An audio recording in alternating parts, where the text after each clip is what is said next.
you go to sleep in the dirt permanently. You just being hurt. This ain't gonna work for me. It just wouldn't be sufficient enough, cause we are just gonna be enemies. As long as we breathe, I don't ever see either of us coming to terms where we can agree. There ain't gonna be no reason speaking with me. You speak on my seed, and me no speaking English. So we gonna beef and keep on beefing unless you're gonna agree to meet with me in the flesh and settle this face to face. And you're gonna see a demon unleashed in me that you never seen. And you're gonna see this gangster be on himself. I see you D12 and thanks, but me need no help. Me do this one all by my lonely. I don't need 15 of my homies. When I see you, I'm seeing you. Me and you only. We never met, but best believe you're gonna know me when I'm this close. To see you exposed as phony. Come on, bitch, show me. Pick me up, throw me. Lift me up, hold me. Just like you told me you was gonna do. That's what I thought, you're pitiful. I'm rid of you, all you. Time to get it to go to sleep, bitch. Die, motherfucker, die. Time's up, bitch. I was gonna die though. What do you think about that song? Oh man, that shit woke me up rather than go to sleep. All right, people. You know, this is actually a really big night for us. This is podcast number 10. Yes, it is. Yep, we finally made it, and we started in the summer, and we're here. Big milestone. And we just got done watching a whole bunch of fights. This weekend, it was just stacked with fights in all different sports. Glory, UFC, and even boxing. Each had super big matches, so we just got through watching a few of them. So let's just get right into it. Rico, how was your week, man? How was my week? Very busy. I had a very busy ass week. I had a cancer bio exam on Thursday, so I've been studying like crazy for that. I did train on Wednesday. Yep. I did train on Wednesday because I studied so much on Tuesday, because the test I thought was going to be on Tuesday, but they pushed it back to Thursday. So I trained on Thursday and took my test. I trained on Wednesday, took my test on Thursday. Hopefully I did well. What did I do on Friday? Friday and Saturday, I hung out at a friend's house, and that's basically it. Did the training on Wednesday help out with your test taking on Thursday? Not really. No, it didn't. No, it didn't. But there was some good out of it, because remember I mentioned before that I boxed with this guy named Kamal? Yep. And he was very aggressive. Well, he came back again. Okay. And he's finally starting to realize that it's not necessary to be aggressive and go 100% and try to knock people's heads off every sparring session. And I'm starting to realize that drilling and learning technique is important. So yeah, he learned that on Wednesday. What'd you do with him? Oh, I boxed him, and then I gave him bloody nose. What are you doing now? Okay, this is what happened, right? I was training with Zirak. Zirak was there, and this is the first time he ever sparred. I sparred with him, and he has one hell of a reach. I'll tell you that. And he has a really good power behind his jab and his cross. He was afraid to punch me, so I had to hit him a few times. He didn't want to hit me because he wasn't used to actually like hitting somebody, but he's very good. And that's when what's his name came in, Kamal, and he saw us sparring, and he's like, "Oh, I want to fight. Let me fight this guy. He's tall. Let me fight him." I told him, "No, you're not. You're not doing this, right? If anybody's gonna spar you, it's going to be me, right?" And then I told him we're gonna do kickboxing rules. Right. So the first round we did kickboxing rules. I schooled him. I caught him with a right high kick. Ooh. Yeah, without any feint or any jab in front of it. I just stood there and then I just threw it over him. I got it over his fist and then I caught him with that. I got him with a few leg kicks, and I easily won that round with no damage. The second round was boxing rules, right? I'm not so good with the boxing, but I have more cardio than he does, so it takes a lot more for me to get tired. So when we did two rounds of boxing. So the first round of boxing, he tied out. The second round of boxing, I kind of hurt him, and afterwards he's like, "You know what? I'm gonna take it easy." Okay. Yeah. So it wasn't really helpful for me when I took the test because I did feel a little lightheaded Oh, at the end of the night, but it wasn't too serious. It wasn't. I didn't get hit that much for it to be anything of significance. so once you agreed to go easier, what kind of drills did you run?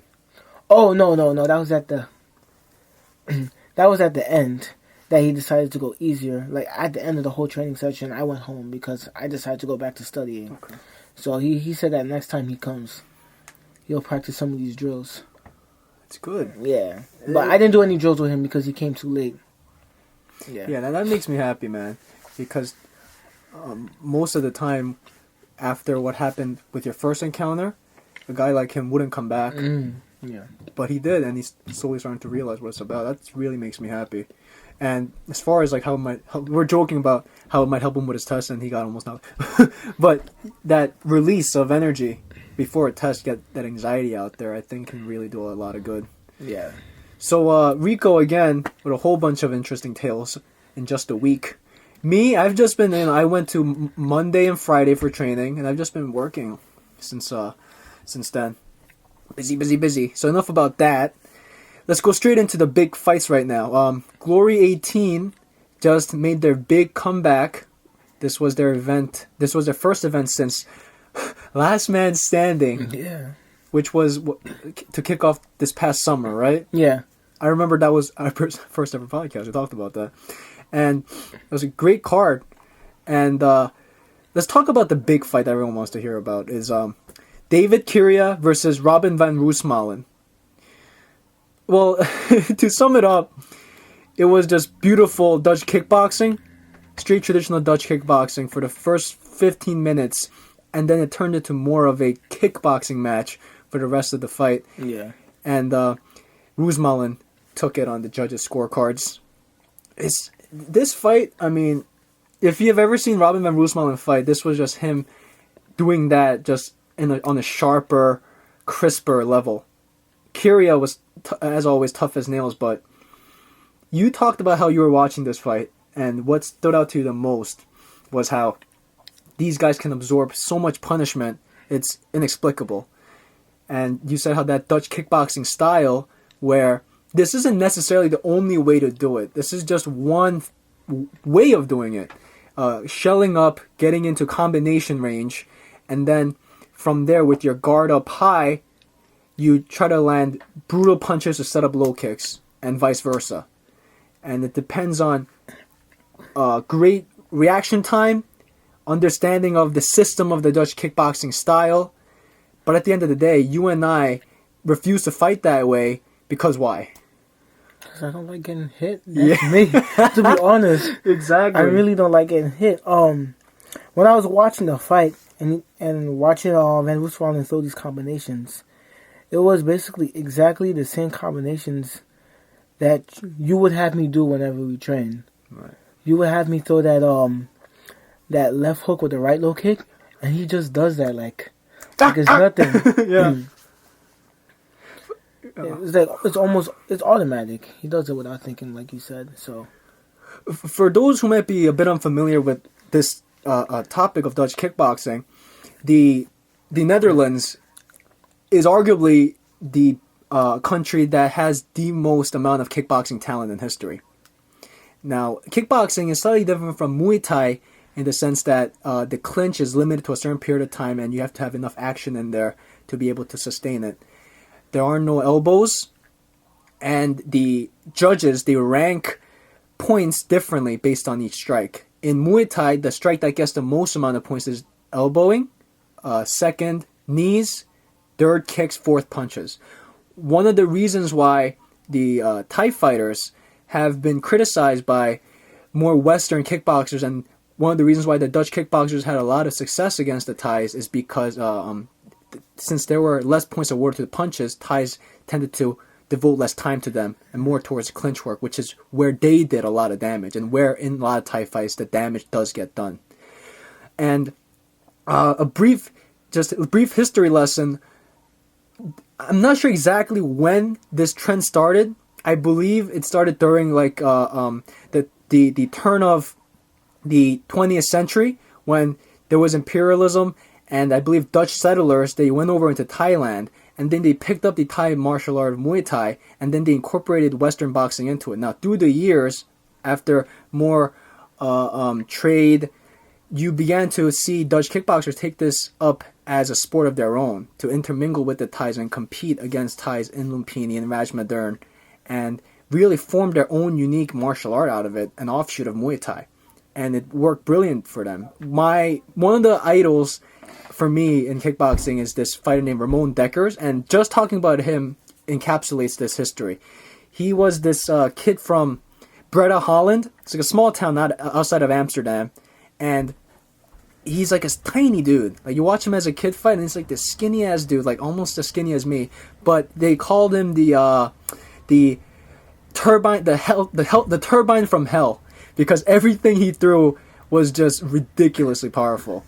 Like the skinny 135 pounder could hit like a fucking light heavyweight. It was crazy, and he threw everything with power. And he really was the first ever Dutch guy who decided to travel all the way to Thailand and fight the Thais in their own rules with elbows, with the disadvantage of his superior hand skills not earning him enough points, but still fighting these guys and winning. And I'm talking about, like, he went to wars with some of the best ever in what they call the golden era of Muay Thai, like the 90s. So, with all this being said, he was one of the pioneers, and by 2014, we've had dozens of K1 world champions from Holland, several guys with successful Muay Thai careers from Thailand who are from Holland, and it's just created really, like they say for MMA fighters, if you want to learn striking, go to one or two places, Thailand or Holland. And this is one of the reasons why. If you want to learn like the clean, distilled version of Muay Thai, you obviously go to Thailand. But if you want to learn something where it encompasses, I guess, it's, how would I describe it? It's like your hands, you're focusing on your hands to set up your kicks, and more of a combination-based style, then you go to Holland. So, what are your thoughts on the Dutch style? I mean, watching it is like amazing. And there's a couple of times where I've tried to get in the pocket and fight the same way I've seen the Dutch people fight, but it's like, I just don't like getting hit. And it's like, you have to keep your eyes on your target while covering up. And it's like, I like to keep that distance and wait to counter. But just watching it, it's like, it's so very effective. But I think it's mostly effective because of the gloves also. I think if they were wearing like MMA style gloves or wearing no gloves, a lot of these punches that they're defending against would be impossible, because the punches would be able to get through behind the gloves or behind the hands or under.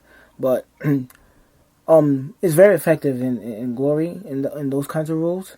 So I like watching it. And if I were to kickbox, I'll definitely learn those combinations and adopt that kind of style if I were to kickbox in a more professional setting.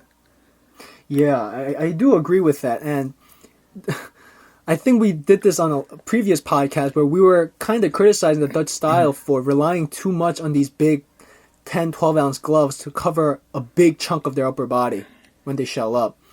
And how that's not applicable in MMA, especially in a street fight. But you can't deny the fact that it's effective. I mean, that's proven with all the great champions from Gokhan Saki to Semi Shield, Peter Ertz, Andy Sauer. I can go on, that it works very effectively. And I was watching this fight and I was thinking, well, I wonder why this style isn't encouraged in just boxing, in just straight boxing. And I realized it's because boxing doesn't allow kicks. The whole reason why these guys can turtle up is because after your opponent's done firing, you don't have to open up your guard and land a strike right after, because you'll be very vulnerable to strikes. You can just swing a right low kick into their lead leg. Or, exactly. The shelling up really serves as the in-between time between you opening up for your punches and then following up with your kicks. Like, it's that perfect home base, essentially. And in boxing, you can't do that because everything comes from your hands. You can't guard and punch at the same time. It's, I think, only really applicable in kickboxing.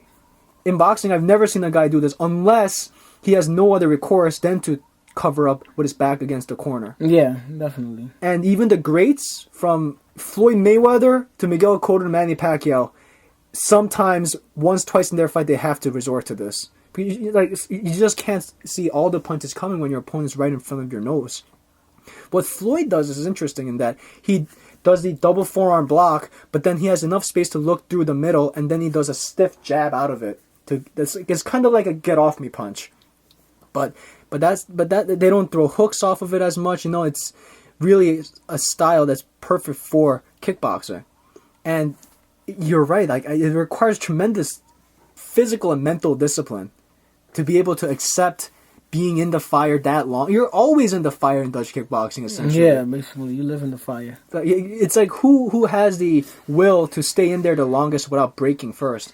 And I'm talking about like physically. Like I was watching Rusmalin land that patented left hook right low kick on Kyria.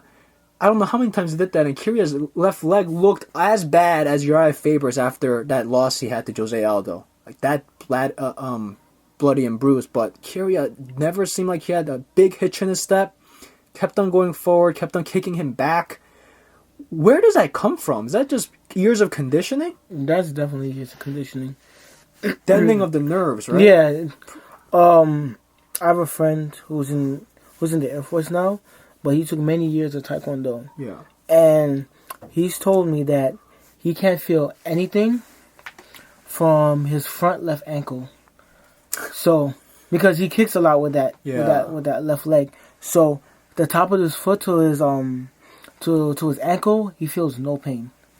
And I've learned in my first few weeks at taking Muay Thai at my school ITC, when I was being kicked and I see other people catch bruises, the instructor was like, "Don't worry about it. You'll start bruising less." He said that first. He said, "You'll start bruising less and you feel the pain less." He said that you always feel the pain, but what happens to your body when you start receiving kicks like that, it won't bruise as much. So let's say, for some miracle, for some weird reason, you end up in a fight with one of them, and you're receiving those leg kicks, your whole leg will be bruised up. Even though he's kicking you with the same power that he would kick somebody else who's done this all their lives. Yeah. So yeah, that's quite interesting. Your body's a magical thing, man. It really adapts to protect you as best as it can. Mm-hmm. And this applies to shin conditioning. But you know what scares me about deadening nerves to condition your body is that if you don't know how much you're in pain when you're throwing a limb out there, then it can lead to a breakage. Like deadening of the nerves and strengthening bones are two different things. And it works, and there's two different kinds of routines you do to condition both of them.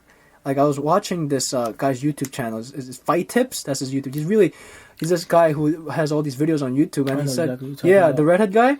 Yeah, so he's a problem." And then yeah, he is. He said how to deaden your nerves, you should kick the heavy bag 200 times regularly, but to strengthen the actual tibia and fibia, you should do squat jumps up 3 flights of stairs, like 3 flights of stairs up and down, like 5 sets. I'm messing it up, like 5 reps of 3 or something. Anyway, and that's because that works on something else. It allows you to put more pressure on your legs. He was talking about how that Louisville college basketball player went for a jump shot, and when he landed, his leg just snapped like a twig, and that's because he just has been doing that motion too many times, that to where he led to too much stress on his leg, and it just gave up on him. And when you deaden your nerves so much, and then you don't recognize how much inside your leg's getting damaged, then it can lead to something like that. One of the reasons I'm not a big fan of that, again, Dutch style, and even in Muay Thai, kicking with reckless abandon without care for your own leg, because you're that confident in it. Like I'm not a big fan of that idea. Just knowing how safe you think you are, knowing how durable you think you are, until at the very last second. Something like Anderson Silva, Tyrone Spahn. We've seen these even in high level striking. Like for instance, I was sparring no shin guards, only gloves, no headgear, like an idiot against Jeremy, and I would land these leg kicks and body kicks. For the first few, they were okay, but by the end of the round, I didn't want to throw them anymore. Oh. Because every time I did, you can blame it on my accuracy, of course, but of course on my conditioning. It would catch him on the elbow, on the hip bone, on the forearm, on the knee. that it really discouraged me from doing it again, let alone full power. I was kicking maybe 30%. So when I see these guys and they're just fucking swinging them full force like a bat, I mean, I know they know exactly where the trajectory is, but still, anything can happen, man. Yeah, it's like you're taking a huge gamble every time you do that. I guess they have to do it also. That's another, yeah. You have to conquer that fear, man. Yeah. That's another thing they just probably teach you. Oh, Anderson Silva has that fear now, though. He's been talking about that. He's been saying, "Oh, every time I kick with my left leg, I think about it." So yeah, he's worried about that. So yeah, the shin's an interesting bone. The Muay Thai roundhouse kick's an interesting move in the sense that it's, aside from maybe an elbow strike. No, that's different because that's a joint. It's not like a flat bone. Mm-hmm. It's the only attack I can think of where it's a flat surface bone attacking another thing that's susceptible to breaking. I've never seen a guy break a heel before doing a spinning wheel kick. I've never seen a guy break an elbow before because those are sturdy, pointed bones with a lot of pressure on the surface point. The shins are spread out. Yeah. So you're essentially saying, I'm going to chuck this at you and hoping it doesn't snap in half. Punches, you have gloves, obviously, but punches are more susceptible to breaking than leg kicks. But then again, you're more accurate and you can't generate as much power with punches to where it can lead to breaking. I mean, I'm going way too deep into this topic, but this pretty much summarizes how high-level kickboxers, they're something else completely. You know, like they're operating on another frequency. Glory 18 was a really a Dutch kickboxing night, you can say. Oh yeah? Yeah. Let me just go down their card and see who was on there. But go on. I saw the fight that you didn't get to see was between Wayne Barrett and this guy, Wilness. Jason Wilness? Yeah, Jason Wilness. And the commentators were saying that Wayne Barrett wanted to be more aggressive, and he also said that that he doesn't really believe that Dutch kickboxing is very effective and has its flaws. However, Wilness was whooping his ass in that fight. With Dutch kickboxing? With Dutch kickboxing. As a matter of fact, in the second round, he almost got knocked out. Oh, man. Yeah, it was really bad. He got knocked down twice in the second round. One more, he would have been. One more, he would have lost the fight, and then he recovered by the third round. And what saved him in the third round was him throwing many knees, basically, just shooting those knees down the middle, which saved him through the third round. But he still lost the fight because the first two rounds, Jason Wilness was just terrorizing him. That Dutch kickboxing, you're right. Like that, that's an interesting matchup, man. Because Barrett essentially came into it thinking just like we do, and then realized, oh shit, there's some fucking truth to this Dutch kickboxing, right? Yeah. So who do you think should have won that fight? Oh, Wilness. Wilness for sure. Yeah, they were calling him Mike Tyson. Oh yeah. Wait, so he won, right? He won the fight. He won. Okay. Yeah, he good, won the fight. Yeah, by decision. The second round, he was really throwing some Mike Tyson moves. Like he was bobbing and weaving, shit, covering up, throwing overhand rights, Ooh. And it was really bad. So he threw a lot of body shots, had him on the ropes, and then he got dropped 2 times in the second round with some huge hands, and by the third round he decided to switch up the style by clinching a lot. So he would throw some flying knees, and then he would clinch real quick, and try to send a knee up there. So, the referee was yelling at him a lot because he was clinching so much. And he was grabbing legs. He was grabbing legs a lot. And you know the rules of glory kickboxing where you can't hold the leg for too long? Yes. Yeah. Which I don't really agree with. I don't agree with that either. Because you're saying by the end, I'm guessing Wilness's kicks, the speed, kind of velocity slowed down. Barrett could see them coming and catch him. Barrett was kind of fishing for them, to be honest. Okay. He was fishing for the kicks a lot. So what would happen is, Wilness will throw a few combinations, and then on the way out he'll throw a kick, and then Barrett will try to grab the kick, and then throw a straight right, and that's when you hear the referee say, "Hey, no grabbing, no holding the legs." So, man, yeah. Let me just get a because I've seen Willis thing fight before. I didn't know it was this good. Barrett to me was high caliber. I really thought Barrett was gonna win this fight. I don't know what happened. Never count out the dark horse, man. Because Barrett's the guy who, in my opinion, beat Schilling twice in glory already. Who's on the level of Artem Levin and these top dogs. Yeah. Jason Wilner, straight from the Netherlands. See that? I mean, Dutch kickboxing, it stands the test of time. It's a timeless style. But I think that other striking styles have found ways to counter it. Yeah. To pick apart its weaknesses. And one of the things you talked about was what Barrett did. He capitalized on one of the weaknesses of Dutch kickboxing in that because you shell up so much, you leave a big gap under your chin and then down the middle. Yeah. Because even if you do the double forearm guard, those listening at home can try this out. If you take your two hands and you have your knuckles facing when you have your knuckles facing outside, and then you put your two hammer fists together and try to make that double forearm guard, there's a split in the middle. And you can easily crack through that with a flying knee to the face or an uppercut. And that's what he tried to do, but it was just too little too late. Mm-hmm. And another thing is, like, the reason why I don't like the concept, because covering up isn't just, again, the Dutch kickboxing thing. It's a general, like, rule of thumb. I think doing that is, in a way, like, selling out.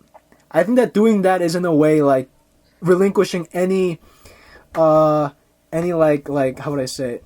Respect for yourself as being a good stand-up fighter and just going back into like a street thug brawling tactic. Oh, the cover-up? Yeah, because what you're saying to your opponent when you're doing that is saying, I'm gonna just weather the storm.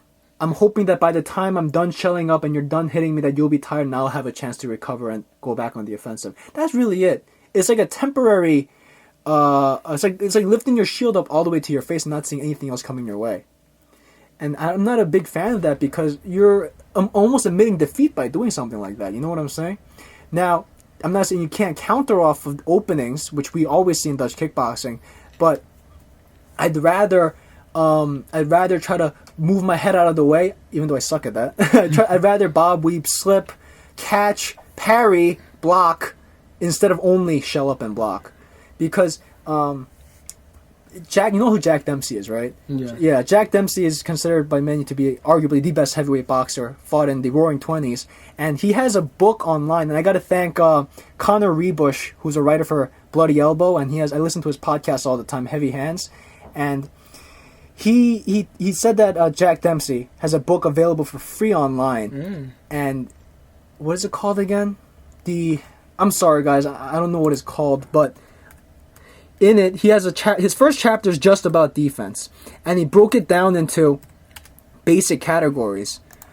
Here, I was reading some of it. Championship fighting, yeah, that's what it's called. And the first chapter is about defense, and he said that there is simply to break it down, if you have to outline it into these things: blocking, deflecting, evading. And, blocking, deflecting, evading, and yeah, that's really it. And he said that out of these options, the most favorable one is evading, not even being in the position to get hit, to slip and move and bob out of the way. Now, downsides to that is if you try to roll under a punch, you can, especially in kickboxing, perhaps lean down into a knee or a kick.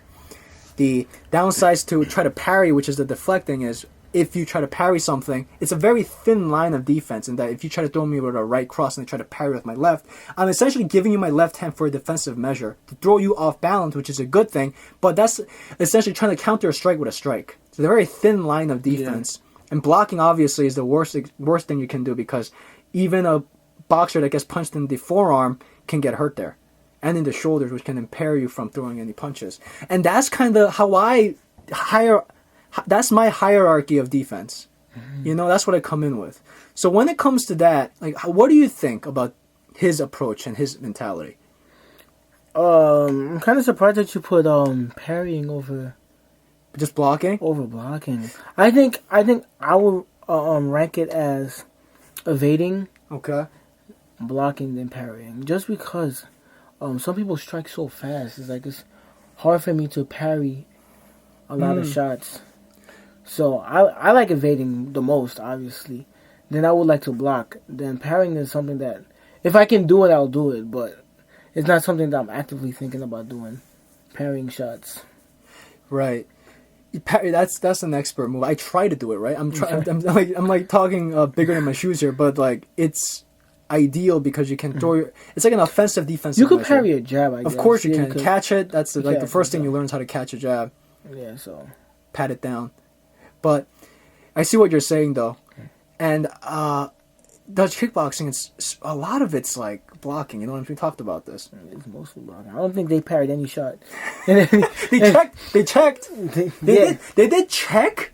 And what checking is lifting your either of your knees up to block a leg kick. Hopefully, hoping that your opponent shins you in your shin or knee. Mm-hmm. So, but then again, another part of it is they brace down on kicks to eat them better.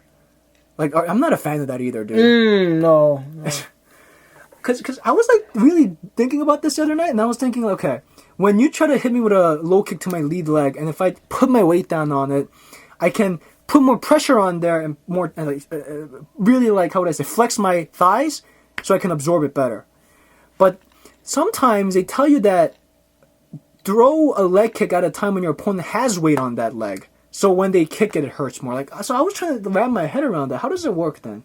Is it because when I brace down on it, it's then I know that I'm putting weight on it. It's like an active intent for me to like absorb it. And when I'm just putting my weight on it, I'm not expecting a kick to land. Is that the difference in the pain? Because I can tell the difference immediately. I guess if you're anticipating it, it's not as bad. Yeah. But personally, I would never do that. Like, put weight on my leg Yeah. to anticipate the kick. Pardon me. I would rather just put my knee up in the way and hope that the shin catches my knee. Yeah. Have I ever done it during You've done it like in a sparring match when I had. I have? Yeah, it was, and I saw it directly. It was a left switch kick to your lead leg, and you literally just kind of like brace down on it. That's a last resort, in my opinion, and I agree. But then again, you know, I didn't put up my knee? No, you just put it down. You were standing southpaw, so I don't think you had time to lift it up. Yeah, I think that's what it is. Yeah. I think that's definitely what it is. Right now, what we're talking about are like not rules, I should say, because I don't think there are rules in striking. You shouldn't be so close-minded to think there are strict rules that you have to follow by. The true virtuosos, they break rules because they know why they're in there in the first place. Like Tyrone Spong, he braces kicks all the time just so he can land you flush with a right straight down the pike as you're kicking. And in fact, this past UFC, Ally Aquinta ended up knocking out Ross Pearson with the same move. He braced down / kinda fished for a leg kick and then set that up with a right straight, and that led to Pearson getting knocked out. So that's what I want people to know, is that it's essentially what works best for your body type, what works best for most especially your temperament, your personality, which was a big topic of our last podcast, and it played out beautifully here, where stylistically this was a nightmare matchup for Kyrgia, because you had in Roosmalen this pressure fight, this incredibly effective pressure fighter with a good chin. I think Roosmalen has a solid chin, who throws everything with power. I mean, I'm not talking. He doesn't do blinding like loose jabs out there just to set up a reach shot. No, everything's just muscle and power. Yeah. And he still has the cardio to keep that up for 15 minutes. And in Kyrgia, you have a guy who's similar, but doesn't have like the same physical capabilities to do it as explosively. Doesn't have the fast twitch muscle fibers to do it as much. Isn't as durable or stocky. One of the reasons why Roosmalen can get away with like arguably the purest Dutch kickboxing style out there right now is because his torso is so much shorter than most people that when he shells up, his elbows are covering literally his entire upper body. If I did that, you'd catch me to the solar plexus and liver all day. Yeah, that's true. That's definitely true. The commentators were calling him a tank, basically. A Sherman tank. Yeah. So it's like ridiculous. It's like me watching the fight and me analyzing the fight. I was wondering if I were to be in a fight with him, where would I hit him? And I can't. It's like you can ball of muscle. Yeah. Speaking of which, Roosmalen looked fucking ripped and shredded in this fight. You can tell he was determined. Like, you know where you would hit that guy is again right up that middle. Yeah. That's the weak point. It's like fighting a boss in a video game. Yeah. Like, you gotta find out one week's chink in their armor. Yeah, basically, and just capitalize on that. Because if you try to land body kicks, elbows there, his legs are conditioned to the bone. Yeah, man, that's really the only shot. But that's what I realized about his body type is there are multiple fighters who are shaped like him, like Mike Tyson, short and stocky. Yeah. Mike Zambitis. I'm trying to... Yuriorkis Gamboa, who's a great Cuban boxer right now out there. These short, stocky guys, they can generate so much power in the smallest amount of space because their center of mass is so close to their punch. They can just twist their whole body and momentum into it right away. Meanwhile, for you and I, it takes longer for the momentum to carry all the way down to link all the way down to our fist. But our advantage is that we have better reach, typically stamina, and yeah, that's really it. But so what do you think Kyrgios should have done differently? Because he clearly lost the fight. Close fight. Not fight his fight. I think he was fighting his fight a lot in this one. He looked like he was trying to do Dutch kickboxing himself. But he does come from that. I know he's Georgian. He's Georgian, but he came out of Golden Glory under Semi Shilton them. Like Semi Shilton was his big brother mentor for a while there. So you think but you didn't necessarily agree with with the commentators when they said that maybe Kyrgios should have a karate festival. Like, what does that even mean? Switch. I mean, I think the commentators were saying that he should definitely switch his style and throw those. What's that? That cartwheel kick that he tries to do? Oh, that's called the Rolling Thunder kick. The Rolling Thunder kick. He does it better than almost everybody out there. Yeah. But again, like you're trying to land on top of the head and Usman's covered. So what they I think meant by that is that this segues into my sparring experience with Jesus Christ, I got my ass whooped. Hermit. So my friend Herneat, he's my old high school buddy, and we still kept in touch through the years. And he came over to Stony Brook to spar with me, and he comes from a competitive point fighting karate background. And when people say point fighting, they immediately get the idea, oh, that means no punches to the face, right? Wait. When they say point fighting and they think karate, I think a lot of what comes to mind is the shoulder, not the shoulder con, the Kyokushin, where there's no punches to the face, it's like punches to the body, and then you try to kick to the head. And then you were up and down, Yeah. So, I asked him that question when he came in, was, oh, I heard you're a karate guy. I was like, yeah, I am. So I asked him, does he do... I didn't ask him if he does Kyokushin. I asked him, oh, do you punch to the body and try sneaking the kick to the head? He goes, no, I do shoulder con. We hit in the head. So... Oh, cool. Yeah, I think you're right. Because, trust me, he knows how to punch to the face. So, when people immediately throw out point fighting, they look at you and you go, okay, you mean that like fake fighting stuff? Yeah. Because it's essentially the most watered down version of striking. Not only are we like eliminating the aspect of submissions, they takedowns, but you literally can't even punch them to the face. But now what Herneat does, he knows how to punch to the face and kick everywhere. So, I went into it thinking, okay, I'm not going to try to be somebody I'm not. I'm going to do what I've worked really hard up to this point, which is kickboxing, and try to impose my game plan on him. And stylistically, it was just like trying to put two positive and negative batteries together. It just doesn't work, man. Herneat was lighting me up with the front side kick, with the lead leg side kick. And that technique, it's been shunned for years. And I think that's because we haven't seen it a lot in the UFC. What the UFC represents is more than just mixed martial arts at the highest level. In the recent years, it's represented the testing ground, the laboratory for the rest of the world to see which martial arts are legit. That's really what it has become. And because we haven't seen them a lot until lately, people have dismissed this karate style as nothing but katas and gis and like Japanese sermons and shit. But let me tell you, there's a reason why the samurai practiced this for thousands of years. That lead, snap kick, a bunch of other kicks he did, it's devastating. It's absolutely devastating. Especially in terms of like getting hurt later in the rounds, but more so devastating because it just completely ruins your game plan. It has the ability to do that because the Muay Thai alternative to the front leg snap kick, which is when you lift your lead leg up without any chambering and you twist your hips and use the momentum of your whole core to put power into it. The Muay Thai alternative to that is a teep.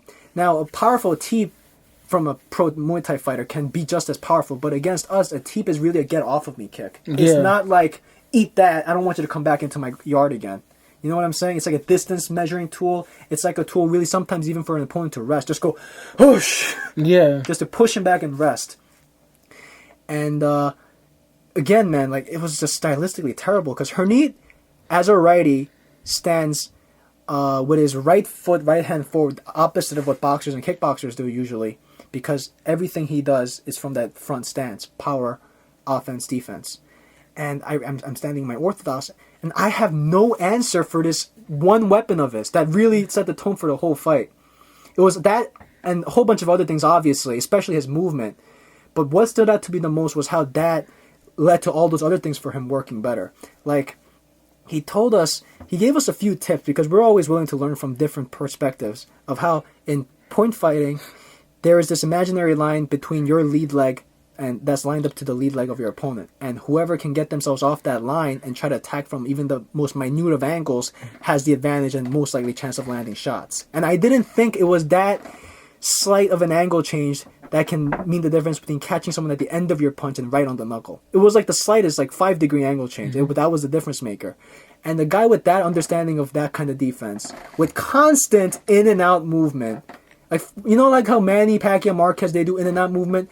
Herneat did in and out movement, just farther in, farther out, constantly back and forth, shifting, hands down to give him that ability to have the motion, to use them as counterbalances to move around.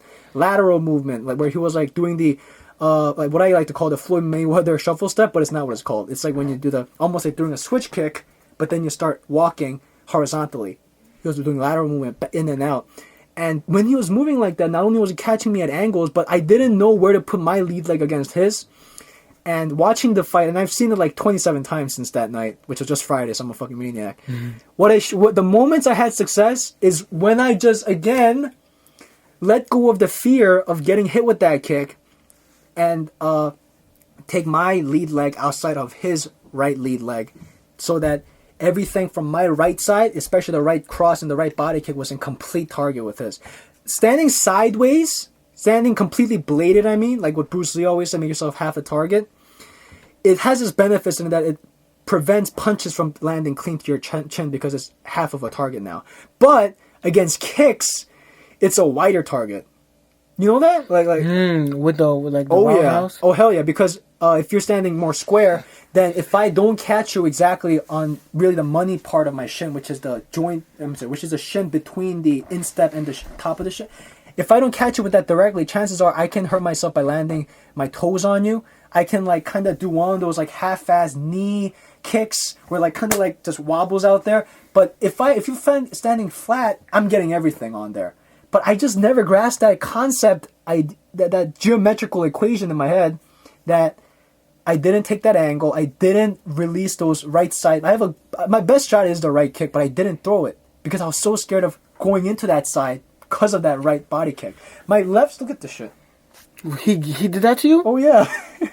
Oh. I'm showing Rico the bruises on the left side of my rib cage, and it's disgusting. And if Herneat wasn't wearing these foot guards, because Rico and I only have shin guards, but karate, taekwondo guys, they wear foot guards to cover up their heels so they don't hurt their opponent. If he wasn't wearing those, he would have cracked my ribs easily. And I gotta thank him for them because I think maybe it's a testament to my conditioning, but it's not that bad. Those foot guards really helped. Mm-hmm. It's not that. It's sore. No. Yeah. I know you're fine. Now, if he aimed a little lower, but then again, this is the spleen side of my body. If he stood orthodox, actually, if he stood orthodox, he would still be hitting here. But anyway, thank God that wasn't my liver. I would be in the hospital right now. So that I realized I wasn't doing enough. And he said that, and I asked him, dude, how do you defend against that move? It's so lightning quick. That's like your Pantheon move. And he told me, you have to understand your distance in respect to your opponent. And one option is to swap it down. To essentially parry it down. Like you would if you were throwing a kick against me. And I would just pat it down. If you do an inside left low kick on me, I would just pat it down with my left, brush it aside, and use that as an opening to charge in. Or if you're trying to throw that kick on me, I again take that outside angle to where it's almost like going through a revolving door. Where you saw TJ Dillashaw do this on Renan Barao all the time. Barao tries to land the spinning, turning side kick. TJ went with the momentum of the kick. The kick's traveling here, and the TJ went this way. Like it's like working a revolving door. instead of turning the other way, where then you're more susceptible to getting kicked with the heel. He said that's an option, and he said it's at the end of the day, it's just about embracing the fire.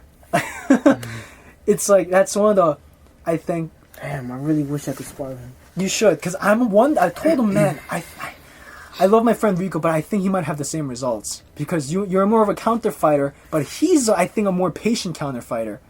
To where, again, like this is what I want to really focus on.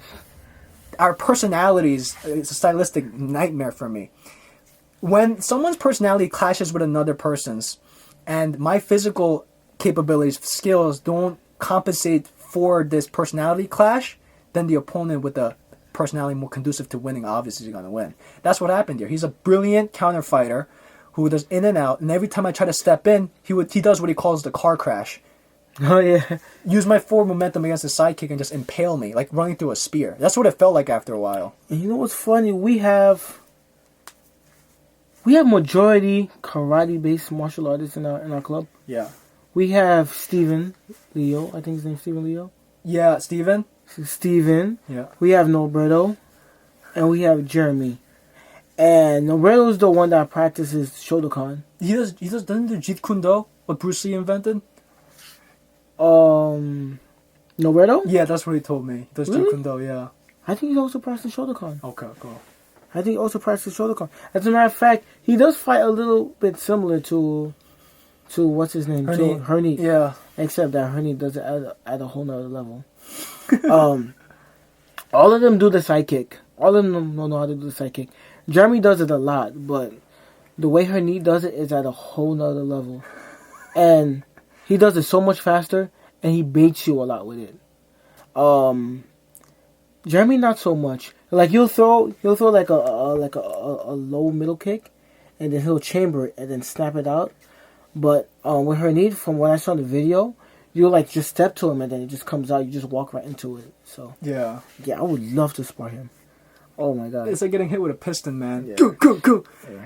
And the what I try to do to counter that is what I've been trying to land on southpaw guys recently. It's that left kick to their lead leg, and that kick it's not really seen thrown a lot in this righty-lefty matchup because it doesn't have a lot of power unless you throw it off a switch, which is big telegraph. But it was working against these other guys because I would generate enough power on it without chambering it, from jumping in with my right leg, like I'm trying to like dive forward, and then using that to kick. Tyrone Spong has multiple variations of it, and that's where I got it from. He would do this to righty guys on their inside, like hitting that vein right there. And that's probably like one of the worst ways you can try to fight this front snap kick, because the moment you do that, which is not a lot of power, because you're trying to hit it with speed to compensate for your lack of as a Muay Thai fighter in this case, and after you land it, you're completely exposed. Your body is completely exposed because guess what? That leg he just kicked, it's not feeling that much. It'll pick it up and kick you right where you belong. It's like and I'm not saying I shouldn't have thrown it. I should have mixed it up is what I'm trying to say. I was like trying to fight his front kick with it's like trying to fight a spear with a knife thinking you're going to get the same results. That's what it ended up becoming.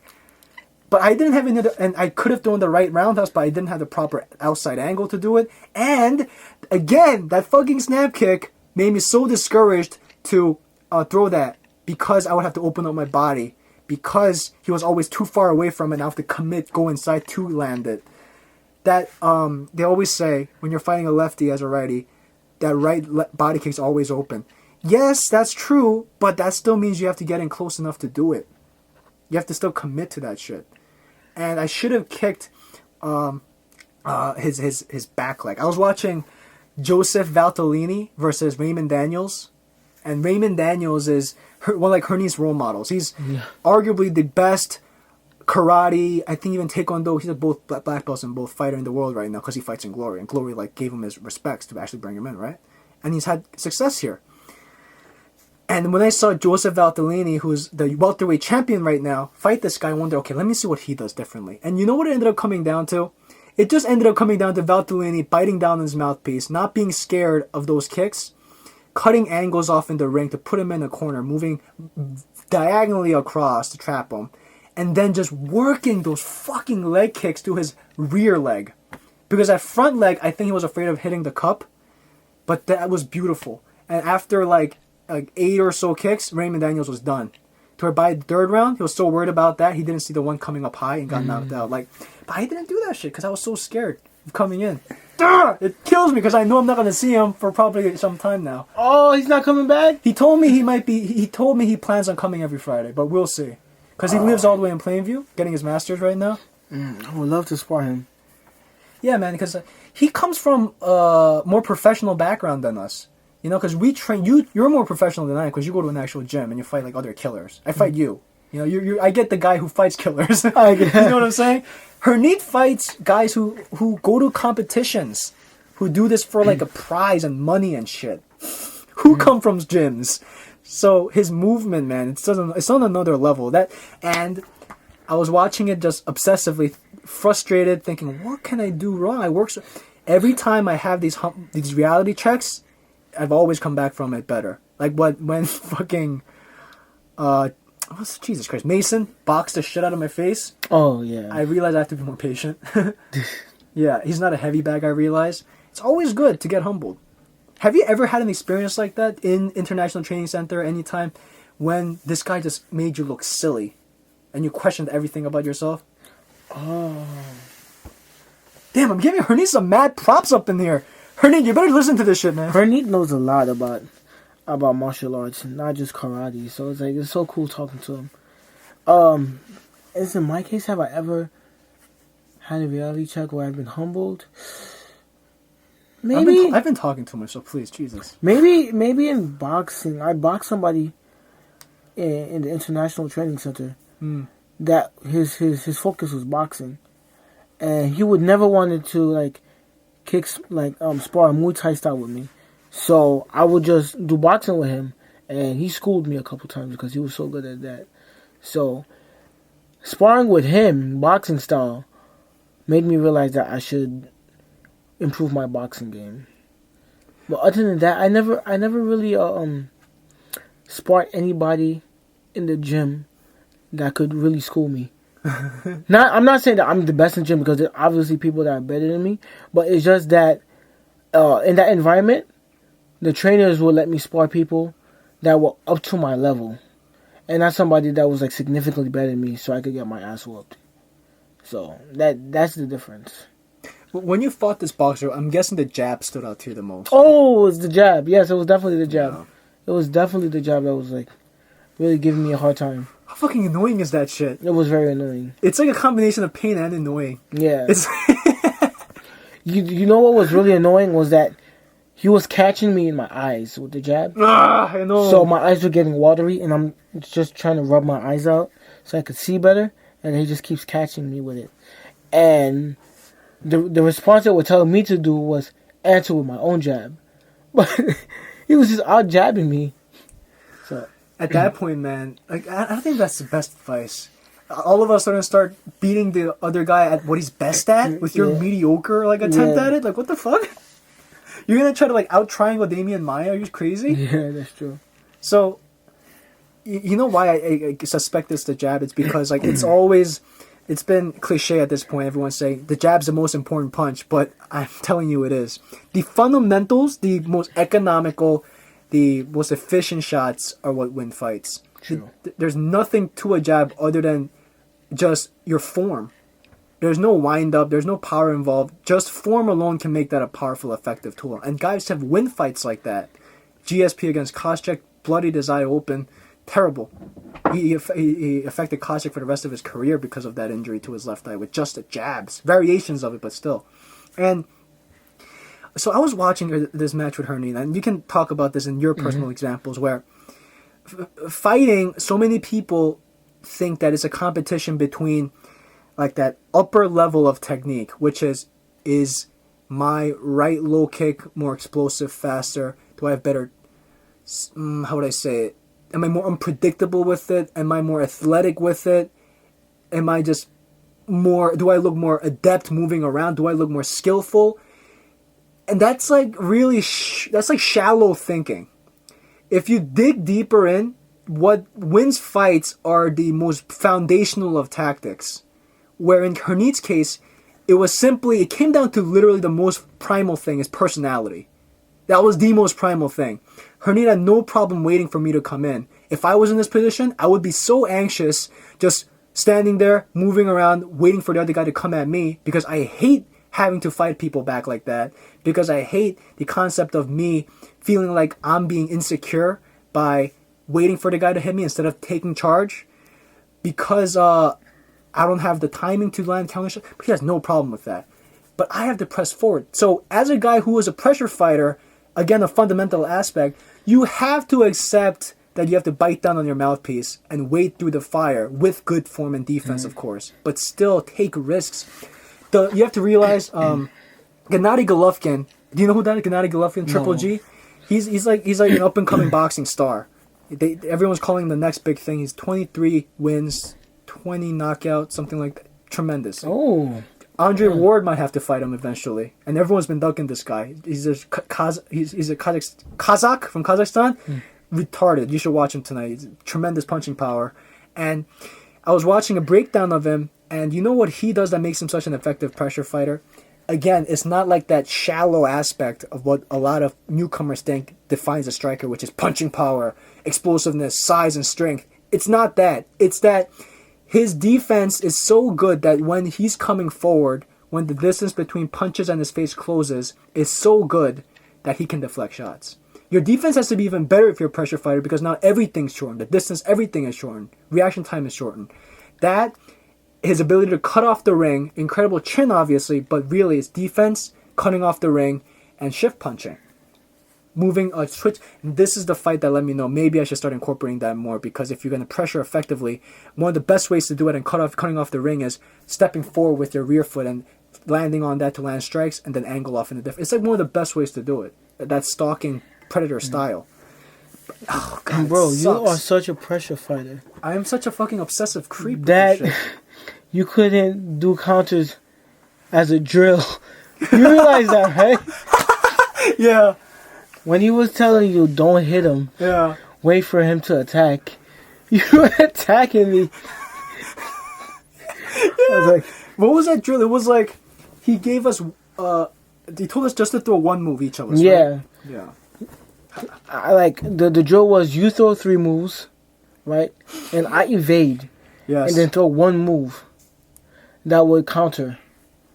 So I would throw the jab, and then you would throw a jab in return. So like, oh yeah. But then I would try to like land 1, 2, 3. Yeah. I don't know. What is that? It's temperament, man. It's like how you were brought up. It's your product of your environment. It might even be genetic. Your chemical makeup in your brain just might be different. True. You know? Like, why do you think... Like, that's because Hernia... I was talking about this with him. And I've known him since we were in 5th grade. And back when we were in marching band together, he was like a very rowdy guy.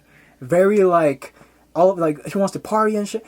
But then like he mellowed out. And I can see that in his fighting style. It's a reflection of this personality that I haven't seen him in person since we graduated high school together in 2011. So like, do you think you can change your personality enough to make yourself a more water type fighter, adaptable? If you can evolve to adapt to situations, or do you think you're just stuck with what you got and you have to try to make the most of it? You can definitely change your personality, and you could definitely change your fighting style. That's based on your personality. Yeah, I really think so. Either by you actively doing it, which is not easy, or sometimes there's certain events that happen in your life that changes you as a person. Yeah. That will make you act differently and fight differently. So yeah. So. Want to hear something crazy? Do you know who Willie Pep is? No. Willie Pep. He's a white boxer. He's considered to be he's like up there in the pantheon of greatest boxers in history. And he's not just like, you know how they say, oh, well, fucking John Havlicek would school Chris Paul today if they were in point guarding next to each other. Shut the fuck up. Chris Paul would run circles around this white guy. No, you know what I'm saying? Bob Cousy ain't got shit on fucking I don't know who's playing for that. Willie Pep style, it's timeless. His moves are still effective. Guys use it still today.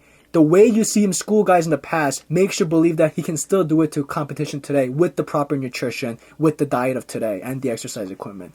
And he had pretty good punching power, mostly known for his speed and footwork, but early in his career, he had better punching power until, you know what happened? What happened? He got into a plane crash. Oh. And then ever since then, his punching power started to decrease and became more of like a dancing, beautiful boxer. And you can contribute that to maybe physically he wasn't the same, but I think it was also a mental thing. I think he wasn't as willing to hurt other people after going through a life or death incident.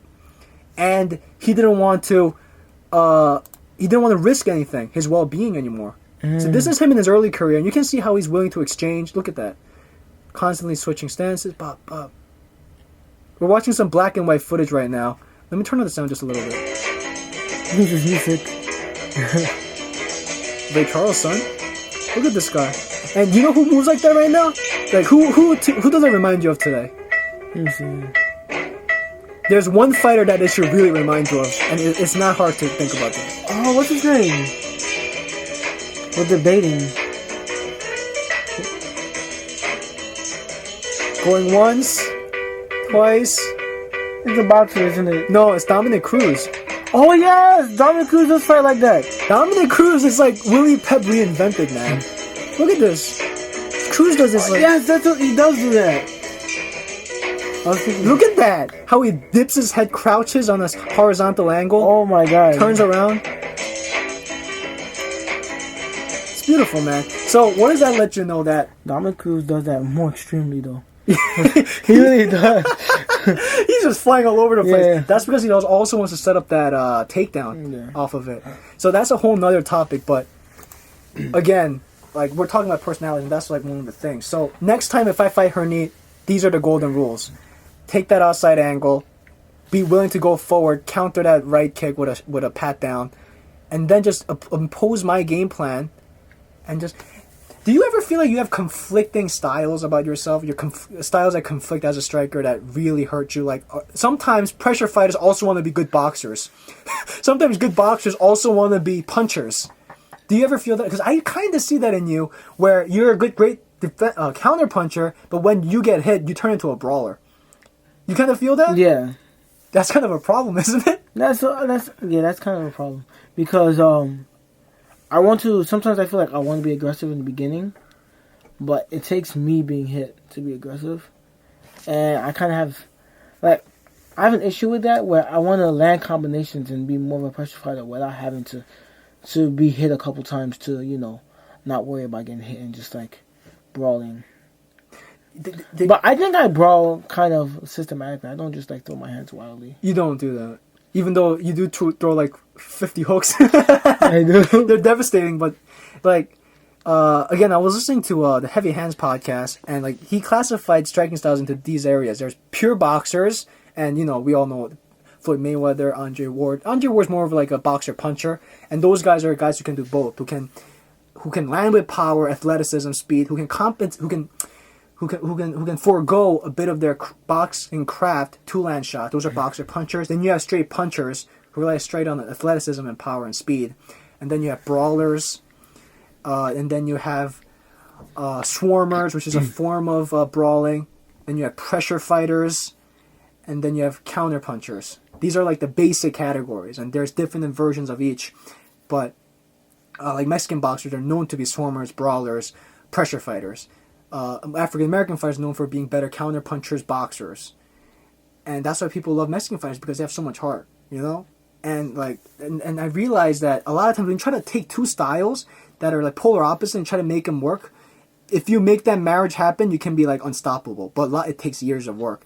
Essentially, ideally, what I want to do is pressure a guy enough to get him out of his shell, and then box the fuck out of him, and then get back into pressure mode. That takes fucking years. I see. You know what I'm saying? You're trying to essentially go from the two polar opposites, pressuring to boxing and countering. I'm trying to do that, and it takes forever. And a lot of times, like Rusman is just good at one fucking thing. He's a specialist as a pressure fighter. So, again, like what we're trying to say here is, fighting is more than just the glitz and the glam. It's like really knowing who you are, seeing how everything around your life affects how you fight, and vice versa. And this really made me think about that more than anything.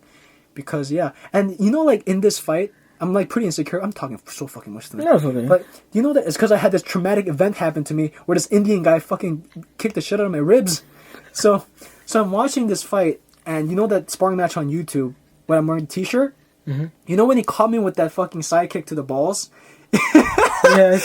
That wasn't to the balls. I like mentally broke there. Oh. I didn't want to like say it, but like I gotta be honest. I gotta let it out there. I was the guy last week who was making all these cocky claims saying how in street fights I don't understand the concept of a guy turning away and walking away after getting hurt.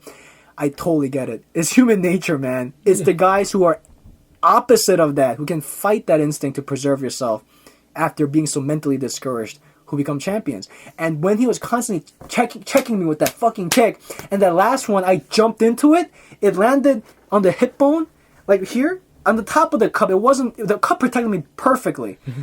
But then I felt like the stinging sensation right here, that I just didn't want to, I was just flustered. It was a combination of pain and me just realizing, okay, if I just go back into hitting my head on the wall, thinking different results are gonna happen, this is pointless. This is like a black hole leading to nowhere.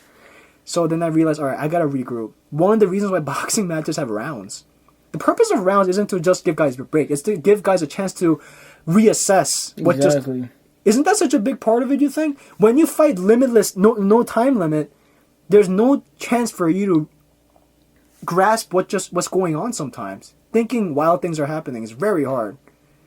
And the next matchup after that, we went no time limit, and he would just trade off. Like 8 minutes. No, we sparred probably a total of 20 to 25. Damn. Just broken up into pieces, but 2 of them were without time limits. Wow. And he would trade off. He would play with that front kick and that up jab, which is crazy because he's not a boxer and he has like one of the best up jabs I've seen. He would play with those 2, and I didn't know which one to block. And jab to the nose, kick to the stomach, and then after like 9 minutes of that, I just said to him, "All right, dude, I gotta get my head together because I don't know what the fuck else to do." He mentally fucking broke me. I was so fucking discouraged, dude. Oh wow. I'm not a bitch. Question. Well, how did you feel about him not covering his hands? Covering his head? Yeah, covering his head. Yeah. It didn't like irritate me in the sense that it like was a sign of cockiness from him. I thought it worked perfectly to his style. I respected it tremendously, and I couldn't capitalize on it because it was too far away for me to do anything to that. I couldn't. I landed one head kick on him, but it was with my toes, and the only reason I landed it is because I did something I disagree with, which is using a trick. Now, deception is you don't like tricks. What I mean by tricks are interesting in that like I don't like one and done tricks. You know what I'm saying by that? Like one and done tricks, like spinning back fist out of nowhere, flying knee out of nowhere, heel kick out. I don't like one and done tricks because those aren't grounded in any principles. If Jose Aldo decides to throw a flying knee, you notice he does it when he pushes you up against the cage to where you have nowhere to run, and even if he misses, he can grab onto the cage for balance, and you don't have an angle on him. That's not a trick. That's a tactic. So what I did was I did a TJ Dillashaw trick, which is lean my head almost like I'm breakdancing and trying to touch my forehead to the ground, and then throw the head kick to where his focus would be on my face, and then meanwhile the head kick's coming up over his shoulder. And I landed it with my toes across the chin. But again, that's like probably the only success I had against that lower-handed style. So, I mean, I disagree. I think it's fine. I think sometimes when you're in a dire situation, you have to do something else. Yeah, true. I would definitely, in a situation, feel spinning back fist out of nowhere, even if I haven't never done it. If it works, more power to me. That's what I think. This is the conflict inside me where I want to be technical, but at the same time pressure. Like you gotta know who you are, son. So. Damn, that was like a fucking diatribe of my personal intervention right there. Jesus Christ. I hope people... I think this is some interesting shit. I mean, if I were to spar him, I was thinking maybe the way I could defend against that sidekick is by somehow grabbing... Catching it? I tried that. It's so fast. Instead, you know what he does that to you? I'm showing Rico this bruise and cut on my... He did this to you too? Yes! He did that. See, this was like a horn the other night. This bruise. I couldn't catch it. I didn't have time to grab it.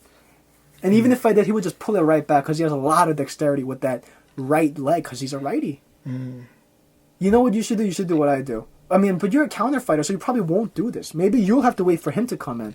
a lot of times striking is like the craziest thing where like who makes the decision to say I'm gonna be the one that leads the fight, because a lot of times that person might not want to do that. Who decides that weird dynamic? It's the guy who, especially in like the UFC glory, lands points. You got to do something if you're getting scored on. Yeah. The jab is why that's so effective. The side kick again, the leg kick, teep. And the moment you realize, oh man, I'm 50 points down the hole, I gotta catch up. And then maybe you do that against him. Maybe you'd kick him slowly, take your time, teep, try to jab, move out, not do anything drastic till he feels committed that, okay, I gotta do something, and he comes in with that really fast 1-2, and then you counter him. It could be completely different for all I know. But I'm just letting you know, if you're gonna try to maybe brawl at him after he tags you, that last thing you want to do is charge it forward at you. I was watching I can go on and on about this shit. Holy crap. Okay, so you ever see the movie The Mask of Zorro? No, I never seen You ever see that? You know what it is, obviously, right? movie, Like yeah. Antonio Banderas and fucking Hannibal Lecter. It's a great movie. So there's a scene in that movie where Hannibal Lecter, and what's his name? Something Hopkins? He's teaching Zorro how to sword fight for the first time ever. And he's telling Zorro that imagine that there are rings around you when you're striking, when you're sword fighting, dueling. And when you're first starting out, you're always on the outside of the ring, making wide, big telegraph movements. But as you get better, you realize that the rings, the scenario, your world gets smaller. And he said it bringing you that much closer to retribution. And the best fighters, from Georgia Petrosian to Mayweather, they make the most increment of movements inside. To really not have to waste more energy than necessary, because if you slip just enough out of the way, that's all you need to do. True. And B, that leaves you completely available to attack back. Jack Dempsey said in the book, the first thing he says in the chapter is, it's along the lines of defense isn't simply not getting hit. Defense is not getting hit and hitting the opponent back. Exactly. Making him miss, making him pay. You see this especially in boxing, where guys flaunt their head movement up against the ropes and they're just dipping and dodging punches with their hands down. Roy Jones Jr. was brilliant at doing this, but you know what he did do after that? Was land you with a blitzkrieg shot. But not all guys do this, so when that exchange is over, you go, what the fuck was all that for? In my opinion, the guy trying to hit you kind of won that exchange, because he made you move your head around, because he made you work, but not counter fighters. So that's what he meant. It's like, in this tiny little circle, you make like the what's called small steps, and then you try to impose your game plan. But that's hard, man. Like, I watched Georgia Petrosian, and to an inexperienced eye, he looks like a stick. He looks like he's not moving at all sometimes. Yeah. You watch his feet, like literally one toe goes up and it moves out the other. It's beautiful. You watch like high-level Muay Thai fighters, the same thing. They're not just flat-footed like this, kind of like what Conor McGregor's accusing fighters of doing, which, by the way, McGregor really reminded me of what Herniat was doing. That fucking in and out shit, that's gonna give guys like Aldo problems. I'm like Aldo Rico, because I'm a bad motherfucker like Aldo. I'm joking. But I'm telling you, man, like you were saying again, how these traditional martial arts have been coming back, and I think that is a testament to what we're seeing also in the UFC, where they're definitely, people are realizing, okay, we've experimented the shit out of Thai boxing and kickboxing. Let's see if there's anything applicable. And next thing you know, John Jones is folding Vitor Belfort in half with a front snap kick to the body. You know? So what do you think? What are your thoughts on that? In that, essentially, every martial arts technique has been adopted except from Kung Fu. Yeah. Kung Fu! Man, they don't get any love. The praying mantis, The crane. No, fuck that. No. Lyoto Machida landed a straight up crane kick to the face. Yeah, the crane kick. Oh, hell, all he didn't do was just lift his hands up like Trinity from The Matrix. He lifted up like half. I think he lifted up a little bit, but not like. There's a reason you do that too, you know. It's momentum up. Yeah. What's my take on it? I think that I should really start adapting some of these moves. What I like especially is that front snap kick to the body. Oh yeah. Because the tip really doesn't really hurt anybody. It's frustrating. It'll if you get a good tip on somebody, the most it'll do, like, it'll drop you. You could get pushed and then you just fall. But what I see with the front snap kick, where people are getting hurt because of it, because it works more as a spear, it is much more effective. Oh, man, I was telling my roommates how her knee made the side of my body look like Jesus. Yeah. It's terrible. Nothing's ever really changed with these martial arts. It's just that what was being taught in these dojos wasn't really, they didn't teach the students how to apply it in a real fight setting. And so when the UFC first started, you see martial arts like Muay Thai and Brazilian Jiu-Jitsu as being very effective, and they overlook martial arts such as Taekwondo and Karate. But once you learn how to apply some of the moves that they teach you in Karate and Taekwondo, it's quite evident that, you know, some of the moves taught in those martial arts are quite effective. Yeah, I mean, it's really silly to say that the stuff that the samurai were training for bloodshed was completely silly. You know what I'm saying? Yeah. Like, they wouldn't be wasting all their time doing that for no reason. But what was I about to say? Okay, anything else? Oh, I guess another difference is it all comes down to the sparring also. Yeah. Like, for example, in Taekwondo, there are two different organizations that teach Taekwondo. You have the WTF, and you have I forgot what the other one's called. I think it's called ITF. I think you're right. I think it's called International Taekwondo Federation, and the other one's called World Taekwondo Federation. The one that's very prevalent in the United States, the WTF, and their rules is no strikes to the head. You have to wear the padded chest gear. The Kevlar. You have to wear the bulletproof vest. You have to wear the shin guards and the helmets.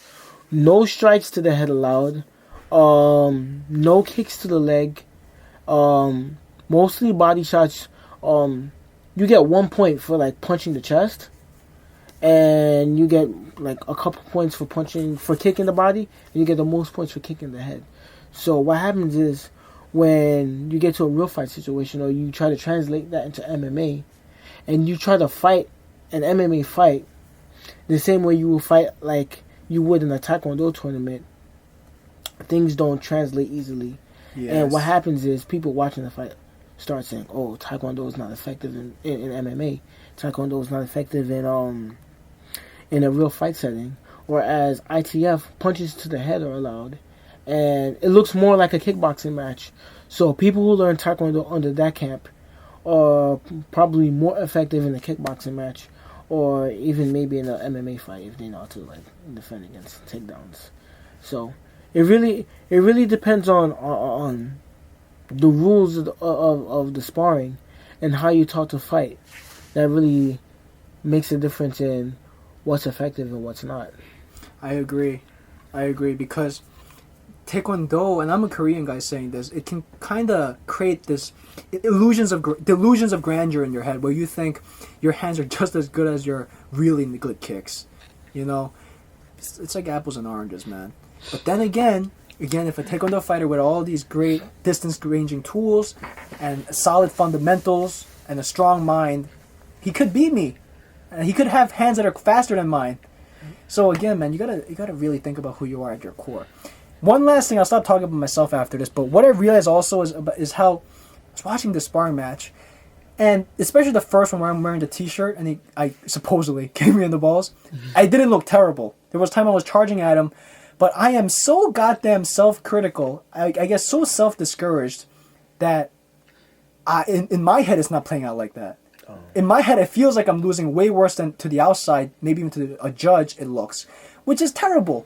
That's like, what are you doing, man? Like, reap the rewards of what you're doing. Like, don't sell yourself short, you know what I'm saying? Do you ever get into that mode where, like, you feel, after, especially, because we post up so many matches on YouTube, like, what's your mindset in and as an outsider when it comes to this? My mindset in, I guess I'm like you a little bit, mm-hmm. Whereas I don't really get discouraged mid-match, but that doesn't happen. Oh shit! He's like, well, I'm not really a bitch, so I'm not saying bitch. I didn't say that. Hold on, I didn't say that. I'm joking. I'm just saying that I could recognize, okay, I'm being defeated. I'm not doing as well, but it won't stop me from pushing myself. So what happens to me is that if I feel like somebody's like taking a round or doing better, I become more aggressive. Oh, yeah. And just keep pushing. And then at the end of the match, okay, I'm like, damn, man, I didn't do so well. He really kicked my ass. And then I will go see the fight. Okay, I didn't do as bad as I thought. But I won't let that stop me mid-match. It's like you would really have to like take me out and drop me before I get discouraged. That's the Haitian blood. That's the Haitian blood. Yeah. Wait, that's just me. I think that's why I did pretty well when I boxed what's his name, Kamal, because he hits hard, but what happens is I just get more aggressive and I have good cardio also, so I won't accept the fact that I'm gonna lose to this guy. So I just keep pushing. But do you feel that you should never attack in anger? Because then technique goes out the window. Sometimes, yeah, technique does go out the window sometimes. But then, like, I'm the type of guy, and this might be a sign of my weakness, is I have to rile myself up. I have to get a little fired up, join the dark side, to come forward. I think there's a difference between aggressiveness and, like, you're just pissed off. Okay. Yeah. So there's different levels to it. Like, I guess when I sparred against Kamal, it was like on the border between like angry and aggressive. But whenever I sparred you, it's more on that aggressive level, but not at the level of being angry. So focused anger, right? Yeah, it's like concentrated. Yeah, so that's the perfect, I think, perfect medium. Like, and Robin van Vloersman, did you see the look in that guy's eyes? He wasn't pissed. He didn't hate Kyria, but he wanted to kill him. Yeah, exactly. For no reason other than the belt. It's like in that moment, like you're fighting the person, and every attack is that you're given is intent of hurting that person, but once the round is over, or once the fight is over, everything goes away. Whereas if you're fighting somebody in real life, and you're done, and you see the person lost, and you still feel that anger, you still want to give more. So I think that's how you can distinguish the difference between being pissed and being a monster and being aggressive and focused. Man, what does it say about, like, do you ever feel that you're too much of a nice guy to you don't want to hurt your opponent so badly that it hurts, but they are, but you're still not, that it hurts your performance? I get that all the time. Well, I don't want to hurt somebody as much as they're willing to hurt you. And they are landing harder shots because of that, Oh, that's happened to me in the beginning. Oh, really? But once I start getting hit and I realize, oh, this guy's going to hurt me, I'm going to I'm going to start hurting you back. I'm sorry. That's just me. Man, I'm still like that. I really don't like hurting my friends. Oh, no. But, like, you got to be on the same level. It's weird, man. That's why, again, sparring, it's one of the unfortunate sides of it is you can't go full 100% like jiu-jitsu. I'll strangle the fuck out of Rico because he can just tap out, but I'll never do an overhand right with the same intent. So, damn, we've been going on long. We have 7 minutes left. So, that's another thing they talked about in Zorro is when fucking Hannibal Lecter, I'm just calling him Hannibal now, was like lecturing him and like really scolding him. He was like cracking a whip on the floor every time he made a mistake, and like one time he cracked him on the shoulder. Banderas just charged at him angrily, and what Hannibal did was he parried with his sword against Bandera's sword, and he took out a dagger and like pointed it right through his throat, and he said, "Never attack in anger. Lesson 1." Oh. And I was like, yeah, definitely, man, because you become another street fighter at that point. So anyway, Herneed, you're going down, son. No, I'm joking. No, seriously, I hope he comes back. He's a great guy. He's a great guy. So Robin van Roosmalen beats Kyria, and now he's the official belt holder for the lightweight division. For now. For now. That's like the Shark Tank in this. No. Oh, let's see this? Oh, okay. They still haven't. Okay. They haven't updated. Come on, Glory. I gotta stop talking shit about them. But right now, the champions are featherweight's vacant, lightweight's Roosmalen, welterweight Bazooka Joe, Levin at middleweight, Saki at light heavyweight, Rico at heavyweight. I mean, I'm looking at this thing, and this is like the dream team of strikers on the planet, man. Yeah, it really is. Like, you can even say in history, no one has strike like these guys. Crazy, dude. And nobody's really safe with their belts. I guess the people that I think that are relatively safe with their belts is Rico and Saki. even with Spong? Okay, maybe not. Artem Levin's safe, dude. Yeah, Artem Levin is safe. That motherfucker is Yeah, ice for the cold Artem killer. Levin is definitely safe. But definitely for the welterweights and the lightweights, they're not safe with their belts. They're not. There's a little thing about Artem Levin that I thought was fascinating. Jack Slack did a video breakdown of him. And you know what Artem Levin does? Is he punches you, and then he keeps those punches next to your face to hold you in position for clinching knees. So it's like bang, bang, bang. He doesn't pull him back into his chamber. The risk of that is obviously you leave your hands out there, but he uses his punch as also a grabbing tool upon impact. It's fascinating. That's so weird. But it's fucking effective as shit. And again, it's that new breed of striking right now. And I think Nikkei Holskin is a better fighter than Valtellini. So, again, this Kyria Rusmalen matchups, we're only talking about this because I just love the lightweights. And it's fascinating because Rusmalen and Kyria, clearly Rusmalen is a superior fighter. This is his third time beating Kyria. You know that? Third time. Once outside of glory, twice in glory. Oh. Yeah. And Risti loses to Kyria, beats Rusmalen, beats Georgia Petrosian, but Petrosian beats Kyria and Rusmalen, but not Risti. So, like, what's going... It's really a toss-up at lightweight. Really is. Except for the Rusmalen and Kyria matchup, unless Kyria goes to, like, some Floyd Mayweather boxing club or some shit. Or changes up his style. I don't know, like... I think Petrosian's going to come back and have a very strong 2015. Because he's my boy. I think that's why, when we saw the ending, Rusmalen wasn't so hyped when he won his belt. Because in the back of his mind, he knows he has to worry about Risti. Yeah. All these other fighters, and Petrosian is like, he knows he's not completely safe. He just has the belt, but Yeah. you know. It's like a what you call it? Like a figurehead position. What do you call it? Yeah, you know what I'm saying. Yeah, ceremonial title. Yeah. But is there anything? Okay, so great fight. Let's go Rusmalen. Let's just talk about this briefly. The Maquesa. I'm not gonna say his name right. Zach Maquesa versus Saul Calvelli. Damn, dude. Got knocked the hell out. Basically, it was a case of where a pro boxer has one vicious knockout win in glory, fights a guy with great kickboxing skills who ended up knocking the boxer out with a head kick.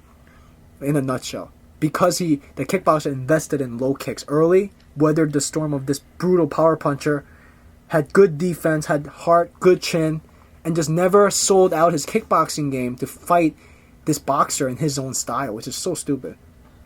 Because I was telling you watching the fight how sometimes when I fight a guy who has better hands than me, I almost want to give up my kicks just so I can trade hands because I feel like my kicks aren't doing shit. I'm making more susceptible to getting punched in the face. That was not me. I live off my kicks. Oh, hell yeah.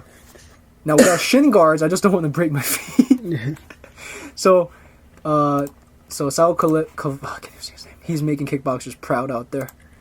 And then Rockhold and Bisping. Damn, dude. Tough fight for Bisping. Yeah.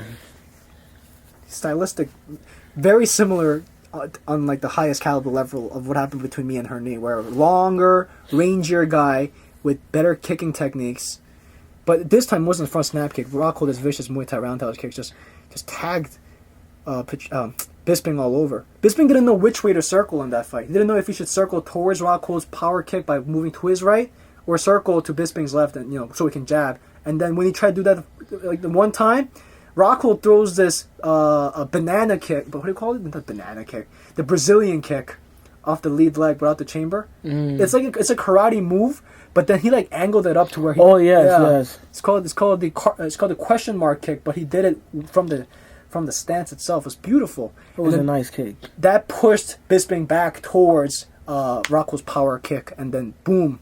After investing to the body, he didn't expect Rockhold to throw it to the head and shin to head. And then Rockhold jumps on a submission, which is fascinating because you have a guy that hurt. You should try to finish out with ground and pound instead of doing probably what so many MMA fighters have done and lost so many possible finishes and even wins going for that damn guillotine. That guillotine, you're giving up your full mount, essentially. But he decided to roll over onto his stomach and finish it from top. That's death. That's hot death right there. I hope Bisping comes back, though.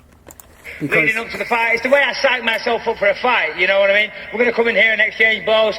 I have a bit of fun with it. Listen, congratulations to the guy tonight. I felt great. I thought the first round was kind of even. I felt great. I'm not sure, he caught me with something, and more power to the motherfucker. Well done. Yeah, he caught me with something. I felt as if he didn't know what hit him. I don't think he did. He didn't know what in the replay, he definitely knew, but not when that happened. Yeah. Bisping's like the last of the Mohicans, man. We're seeing this in MMA now, where this old style of fighting, combined with the age factor, is just getting like weeded out. It's hard to see because I've seen this guy since middle school. Talking about he'll be back, okay. And then another. Oh damn! Oh damn! And then another example of this was Shogun Hua. You talk about this, man. I mean, come on. Shogun Hua, he got finished. Okay, so we didn't see this fight live. So I snuck a peek and I saw the fight was 8 minutes and 30 seconds. So I'm thinking Shogun Hua beat Ovin St. Prue's ass. But that happened to not be the case. So basically, first significant strike from Ovin St. Preux was that left body kick. Yes. That caught him like by his liver. Again, southpaw righty matchup. Yeah. It wasn't by his liver. It was on his right side. Yeah. So yeah, that one looked like it hurt him a lot. Then Shogun catches him with a low kick. Right low kick. Catches him with the right low kick, then starts charging him.